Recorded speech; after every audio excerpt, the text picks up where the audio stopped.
Andi und ich starten gemeinsam in Les Souches. An Tag 10 wird aber nur einer von uns beiden durch dieses Tor laufen. Und das ist unsere Geschichte. Close your eyes, hear the voice within, calling this heavy load got under your skin.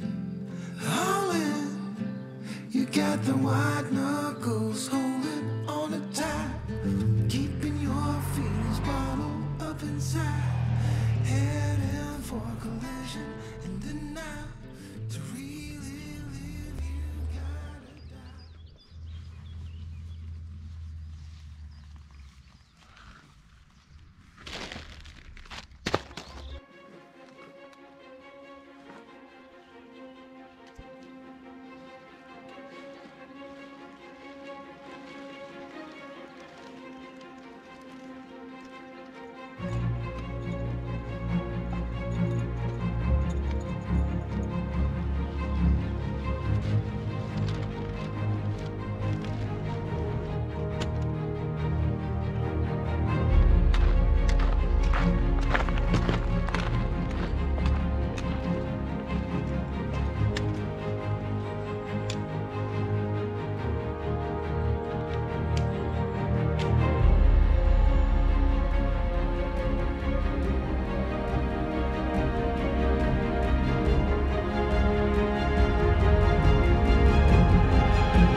Runter zu laufen und den Blick auf den Mont Blanc zu haben, ist schon ein cooles Gefühl. Also hier oben, das ist der Mont Blanc, da unten ist Chamonix. Da sind wir ja sozusagen gestartet, also in Les Souches, das ist dann quasi hier einmal um die Ecke. Das ist schon echt ein cooles Gefühl.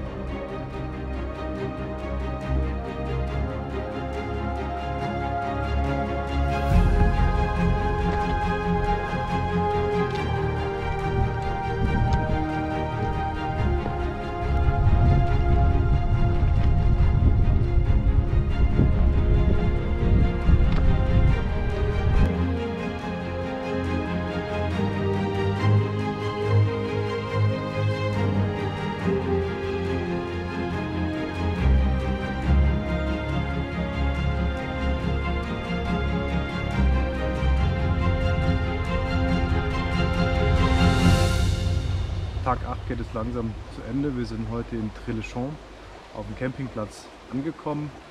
Ich habe heute 7 Stunden, 40 Minuten, also fast 8 Stunden gebraucht für den Trip. Das waren hier 14 Kilometer, nur 900 Höhenmeter hoch und 1000 runter.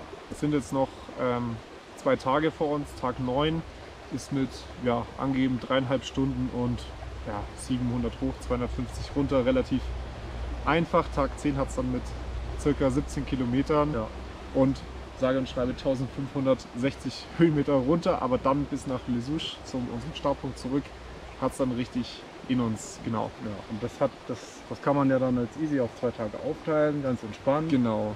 Und es gibt aber Leute, die machen den Tour du Mont Blanc nicht in 10 Tagen, sondern vielleicht auch in 9 Tagen. Und das ist unser letzter gemeinsamer Abend hier auf der Tour. Genau. Weil ich habe mich entschieden während der Tour, dass ich die beiden Tage 9 und 10 zusammenlegen werde und das Ganze in 9 Tagen durchziehen werde und es mir morgen richtig dreckig gönnen werde. So sieht's aus. Und ich mache morgen auf entspannt.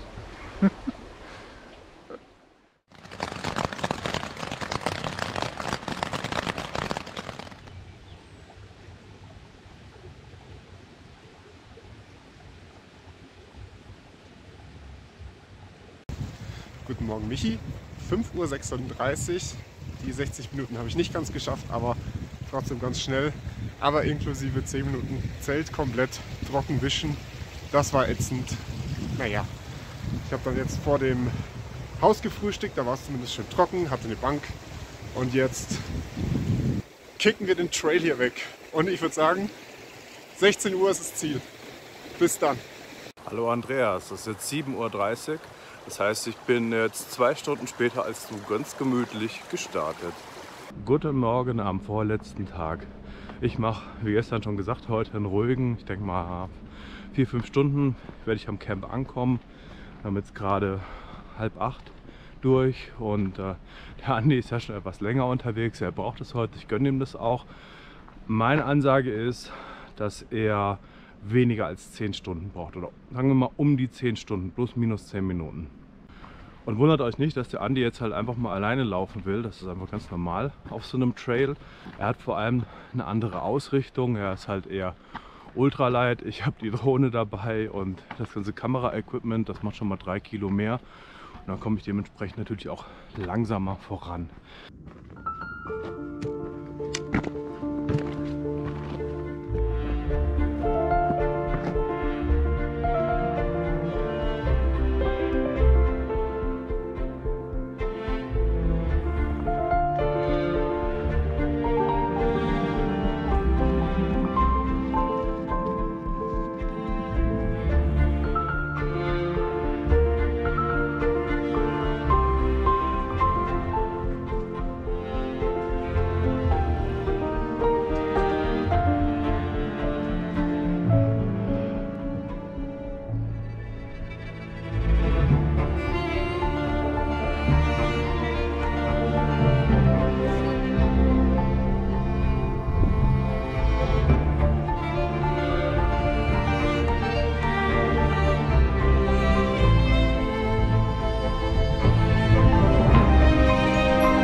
Was jetzt wohl der Andreas macht, also ich bin fast da.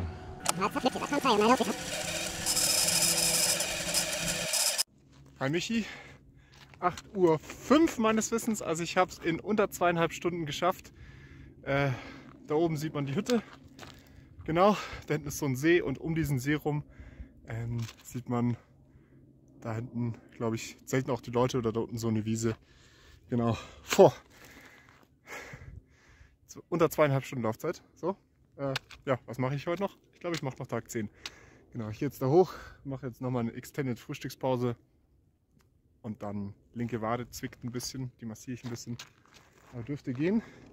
Und aktuell, ja, ist dann unter 10 Stunden eine Laufzeit absolut möglich. Ja, Andi, dass du das unter 10 Stunden machst, das war mir irgendwie klar. Ich bin jetzt hier auch an der Stelle angekommen. Ich glaube, das ist die Stelle, an der du warst. Wir haben jetzt 12 Uhr, das heißt, ich bin, glaube ich, circa gegen 7:30 Uhr losgelaufen.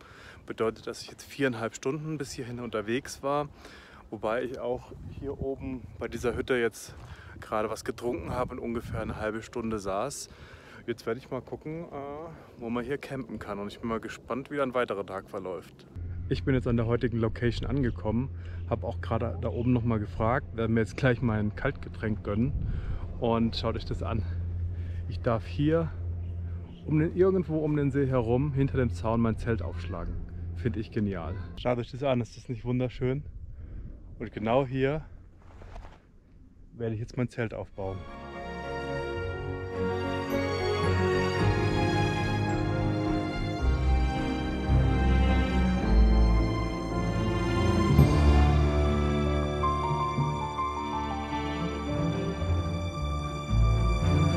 und damit ist das Zelt aufgebaut.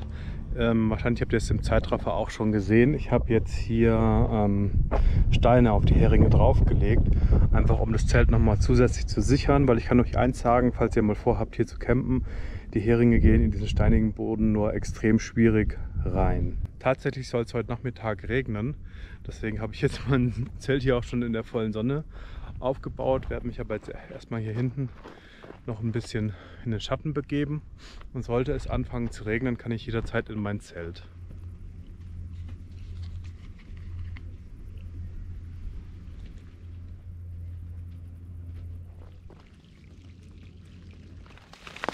Ja, was macht der Andi eigentlich?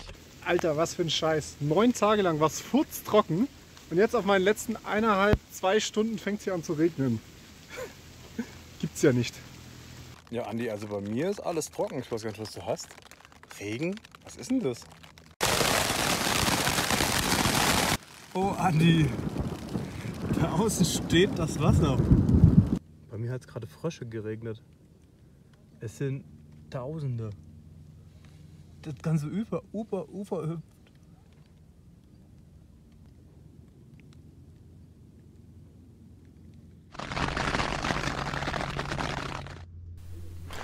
Nachdem Andi heute Morgen um 5:36 Uhr gestartet war, passierte nach 9 Stunden und 48 Minuten Folgendes.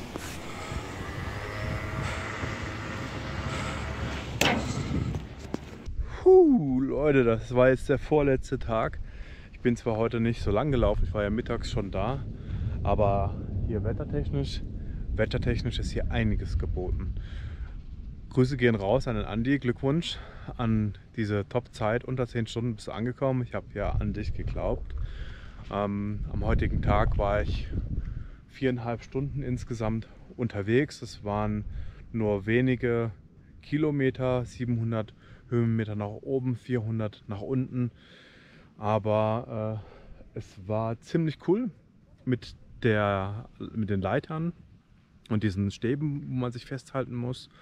Und auch hier am See, diese ganzen Frösche, ich habe echt Angst, dass ich auf irgendeinen Frosch drauf trete. Die hüpfen mir alle noch rum, die kommen dann beim Regen raus. Jetzt weiß ich auch, woher dieses Sprichwort, es regnet Frösche, kommt. Es ist tatsächlich so, das sind hier tausende Frösche hier rausgekommen, das war total irre. Jetzt hoffe ich einfach mal, dass sich das Wetter beruhigt. Ich habe nämlich hier so ein bisschen Probleme mit meinem Zelt, das spritzt hier ziemlich stark. Und da ich es noch nicht so lange habe ich es vielleicht noch nicht so ganz optimal für Regen aufgebaut. Hätte ich vielleicht ein bisschen tiefer aufbauen müssen, aber so lernt man eben dazu. Morgen früh werde ich sehr, sehr früh aufstehen, weil ich richtig Bock habe, jetzt die Tour zu beenden. Der Andi hat vorgelegt und jetzt will ich nachziehen.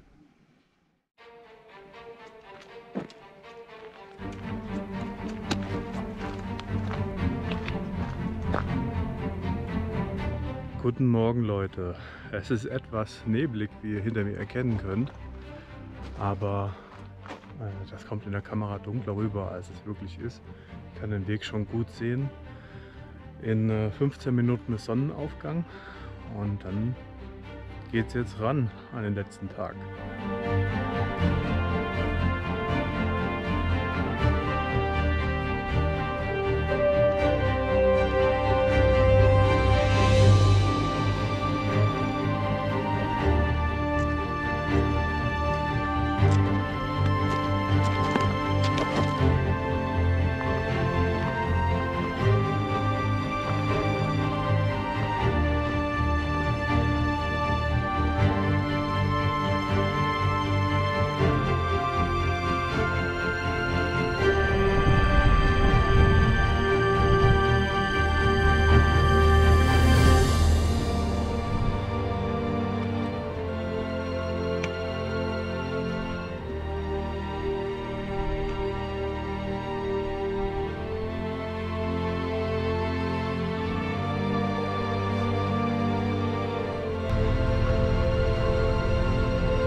So, es ist jetzt 8:30 Uhr.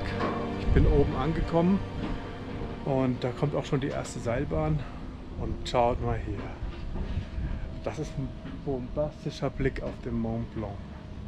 Das ist Wahnsinn. Was macht eigentlich der Andi gerade?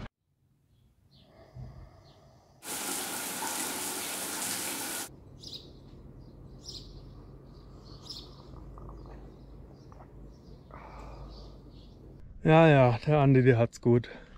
Ich für meinen Teil mache mich jetzt an den Abstieg und ich denke mal so etwa, oder ich hoffe, dass ich dann die Tour de Mont Blanc in den nächsten 4 Stunden beenden kann.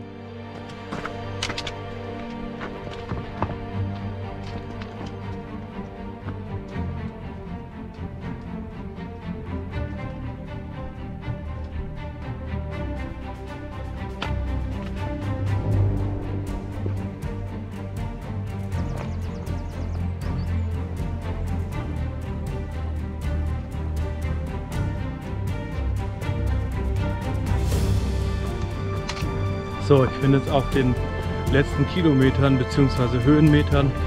Es sind jetzt noch 300 Höhenmeter. Ich laufe jetzt hier gerade schön durch den Wald nach Les Souches und dann sehen wir uns gleich am Tor wieder. Leute, I did it! Schaut es euch an! Woo! Ich habe es geschafft. Ich kann es nicht glauben. Ich glaube, ich kann nicht mehr sprechen. Also, schnell die Abmoderation. Ich habe jetzt heute 8,5 Stunden am 10. Tag gebraucht. Das waren 18 Kilometer, 800 Höhenmeter Anstieg und unglaubliche 1600 Höhenmeter im Abstieg. Und dann würde ich sagen, Andi, High Five! Andi? Andi? Andi? Andi? Ah, da bist du ja. Ich habe auf dich gewartet, Junge. Ja, Mensch. Also Leute, ich hoffe, es hat euch gefallen, was wir so getrieben haben. Da oben, da ist er noch mal ganz nah, der Mont Blanc. Wenn euch das Ganze gefallen hat, gebt uns gerne einen Daumen nach oben, Kanal abonnieren. Dann würde ich sagen, Andi, High Five!